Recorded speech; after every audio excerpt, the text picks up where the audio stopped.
Hello friend, আজ আমি আপনাদেরকে বলবো ইনস্টাগ্রামে প্রাইভেট থেকে পাবলিক কিভাবে করবেন। আপনি খুব সহজে করতে পারবেন পাবলিক।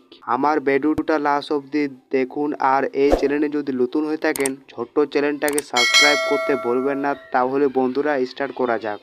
এবারে আপনাকে ইনস্টাগ্রামে ওপেন করতে হবে। এবারে আপনি নিচের ধারে তাকান, যে আপনাকে প্রোফাইলে ওকে করতে হবে। আপনি যখনই দিবেন ওকে করে, এবারে আপনি উপর ধারে তাকান, উপরে আপনাকে 3টা ডটে ওকে করতে হবে। এবারে আপনাকে নিচের ধারে আসতে হবে। আপনি যখনই নিচের ধারে আসবেন, এবারে আপনি এখানে দেখুন অ্যাকাউন্ট প্রাইভেসি, এটাতে আপনাকে জাস্ট এভাবে ওকে করতে হবে। এবারে আপনি উপর ধারে তাকান, প্রাইভেট অ্যাকাউন্ট, এটাতে আপনাকে জাস্ট এভাবে ওকে করতে হবে। আবার আপনাকে নিচেরটাতে ওকে করতে হবে। ভাবে আপনি খুব সহজে আপনি ইনস্টাগ্রাম পাবলিক করতে পারবেন। এইভাবে আপনি ইনস্টাগ্রাম পাবলিক করতে পারবেন। সব বন্ধুরা, আমার যদি ভিডিওটা ভালো লেগে থাকে লাইক শেয়ার কমেন্ট চ্যানেলটা সাবস্ক্রাইব করতে ভুলবেন না।